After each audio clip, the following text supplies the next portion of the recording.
Have any of you guys ever had to deal with a coworker that just looks for reasons to complain, looks for reasons to make their jobs more complicated than what it has to be, looks for reasons to blame the job on as to why they are the way that they are? Like, I think those type of people are extremely psychotic. Not only psychotic, but you can tell that they have not learned how to regulate their emotions. They don't know how to operate in high stressful situations. And these are people that look for reasons to show their aggression. It's like they have to get it out. So it's like, the workplace is the easiest place to take it out on, because you really don't have any emotional attachments to your job. Like, these are people that you don't hang out with on a regular. This is not your family. These are y'all, essentially, y'all are all strangers. You're all strangers, and at the end of the day, everybody goes their separate way, and then we regroup, meet back up, the next day, to hang out with strangers, and you're forced to build bonds, you're forced to build connections, you're forced to interact with people that you typically won't, whether they are really negative people. You're forced to interact with those. You're really forced to interact with those, or if they're really good people, but you just don't know what you're going to get from these individuals, and it's because like they don't have a tie to you. And I'm really like, I don't understand how people can take their work home with them. Like, I never understood that until like I started really working in the corporate world. And it's not the job, it's not you bringing the job home with you, it's the beating that you're taking while you're at that job for however many hours that you're there.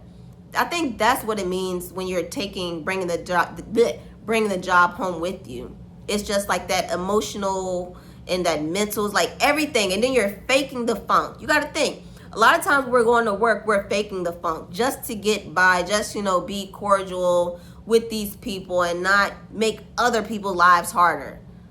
But there's people that come in, they don't care about making your lives hard. They're going to get their complaints out, and they're going to make the job harder than what it needs to be.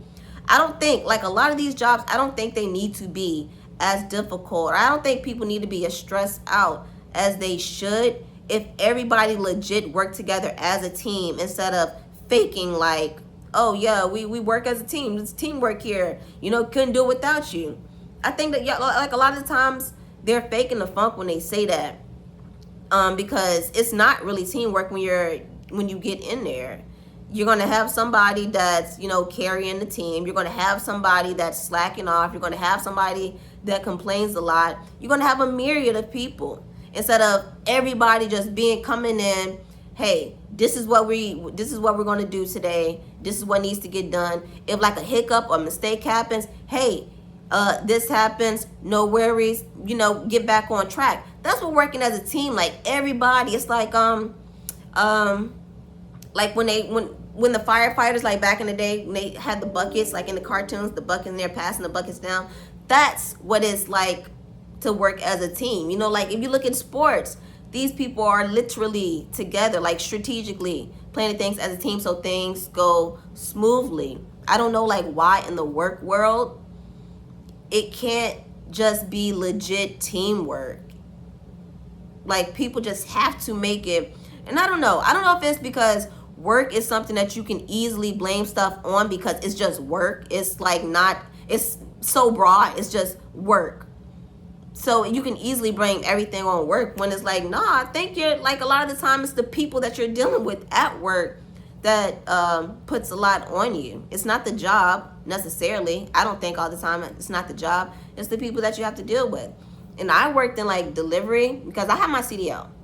I got rid of my CDL when I moved down here to Tampa, but I had my CDL. So on a day-to-day basis, I'm dealing with a lot of customers. So if I have a good day where like everybody is on board, cool, smooth day. Even if I had a little hiccup, no, that's all right. Get that out the way. Smooth day. I encountered, decent people. But then there's days where it's like I've encountered like people that weren't having a bad day. So of course they're going to take it out on you, because a lot of the times they don't have a connection with you, and they don't really have to see you again. Like dealing with like these DSDs in the back doors, or like the managers of restaurants.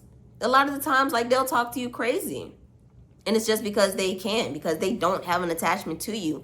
And they feel like, since I'm going through this, or this is how I handle things, then you're going to be forced to endure that also. This is how society operates. And that's if you think about it, that's like a crazy level of entitlement. Like, since I don't know how to deal with these things, since I don't know how to control my emotions, I don't know how to control my anger, work is a safe place for me to take out on. And I always wonder, like, how are these people at home? And I know, like, a lot of guys like talk about, like, since I work in like a male dominant field, the anger, the cattiness, the snakiness that I see in the dudes, like a lot of like people like will have like a dressed up life, like, you know, they have the good they making money, they have the wife, kids, at home, but then like you really see how their character is in the work environment, and it's like that lady probably thinks she has a prize, or that man probably thinks he has a prize, and it's like, you really, like, what are you really dealing with? Like, are you showing two different sides of yourselves when you're at work and when you're at home? Why are we not allowed to be our authentic selves in the workplace? Why do we have to like dress things up cutesy whoopsie? I don't know, man. I don't know. And this just comes from me just dealing in different environments, working in and mainly in the corporate world. Like working in like regular jobs. Actually, I'll tell you the story. So when I moved down here, like I had got a part-time job. I was thinking like, oh, I'm gonna have to pick up a part-time job at a department store. Something like really slight. I was like, oh, I just need something to do on the weekends. And then I got in there and I seen like how nasty they talk to the customers. And I like one lady, she couldn't find a pair of shoes. Me, I'm thinking like, oh, okay, like I can go help you look it up on it's like a click and find thing. I can help you look it up on there. The manager comes over. The lady was like, yeah, I can't find these shoes. I was looking for them in white, but they just have this color. I just need like this. She was bringing the shoe to show like, this is the one that I want. I just want it in white. The manager walks over, finds the shoe that she was looking for in white. And the customer was like, oh my gosh, where did you find that? She was like, oh my God, it was over there. And then the customer was like, are you serious? She was like, yeah, I didn't make it up. I didn't just make it right here. The manager said that. And I'm like watching this transaction play out. And I'm thinking like, wow, she's talking to this lady really nasty. And this lady just wanted her shoe in a different color. She was just showing like the style of the shoe she wanted. She just wanted it in white. And you had to belittle her for what? Like, that was just so pointless to me. And that made me look at the culture of that job and like the employees that was working there. Like, y'all have to be used to this and y'all think that this is okay. And then like I've noticed that basically everybody there, it was all like gossip filled, and everybody just didn't really seem to be happy to be at work. And this is a place where you're working with customers, so you want to have like a certain type of energy. You don't want the customer, feeling like you're bothering them. And that's what, in my opinion, they were making them feel like. And it's like, I don't want to be a part of that type of culture. And that's why I would leave jobs for that. Like, if the culture becomes way too toxic and it's like I'm forced to, have to deal with this, I'll get to a point where it's like I can't put up with this anymore, because that's not my morals and that's not something that I want to be a part of. And this is why, like, it is my main goal to like create my own thing, to really become my own boss and have that freedom. Because I know like when I have people working for me, like I'm not going to treat them like shit. And you don't need to. There's no reason for you to treat people like shit, make their lives more stressful, and then, have them having to adjust to your unregulated, emotional, whatever it is that you have going on. Like, me being a boss, when I become a boss and I have my own employees, I'm going to understand all of these things. Like, I don't know. I don't know. Let me know what you guys think. Have you guys come across these type of people in your workspace where you're like having to tiptoe around them and having to deal with their stuff? I don't know, guys. Let me know what you think.